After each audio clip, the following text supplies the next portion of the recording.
In the heart of 11th century India, in a small town called Sriperumbudur, a child was born into a humble Brahmin family.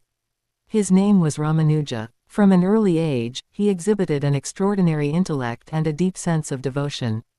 His father, a learned scholar, taught him the sacred scriptures, and soon, Ramanuja's thirst for knowledge led him to the great temple town of Kanchipuram. Under the guidance of the renowned scholar Yadava Prakasha, Ramanuja began his formal education in Advaita Vedanta, a philosophy that taught the oneness of the soul and the Supreme Being. However, Ramanuja often found himself questioning the rigid interpretations of his teacher.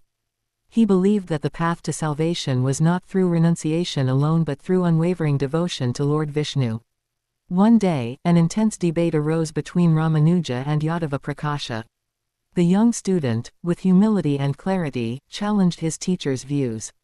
This disagreement created tension, and fearing that Ramanuja might overshadow him, Yadava Prakasha devised a plan to get rid of his disciple. He invited Ramanuja on a pilgrimage, secretly plotting his demise along the way. But destiny had other plans. A kind-hearted fellow student overheard the conspiracy and warned Ramanuja. Under the cover of darkness, Ramanuja escaped into the forest. Lost and weary, he wandered aimlessly until a divine presence guided him home. This incident only strengthened his faith. He knew now that his life's purpose was to spread the path of devotion. Years later, Ramanuja sought guidance from a great sage, Yamunacharya, the leader of the Sri Vaishnavism tradition. However, by the time Ramanuja reached Srirangam, the revered sage had already passed away. Standing before Yamunacharya's lifeless form, Ramanuja noticed that 3 of his fingers remained clenched. The disciples explained that the sage had 3 unfulfilled wishes: to spread devotion to Vishnu, to write a commentary on the Brahma Sutras, and to establish a strong spiritual community. Ramanuja vowed to fulfill them all, and miraculously, the sage's fingers straightened.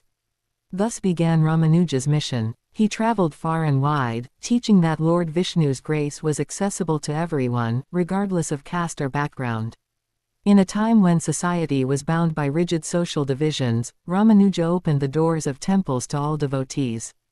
His bold actions earned both admiration and opposition. One of his most famous acts of defiance was at the temple of Tirukatiyur.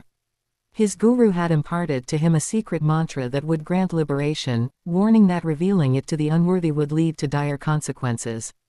But Ramanuja, filled with compassion, climbed to the temple rooftop and proclaimed the sacred mantra for all to hear. If this knowledge can bring salvation, let the whole world attain it.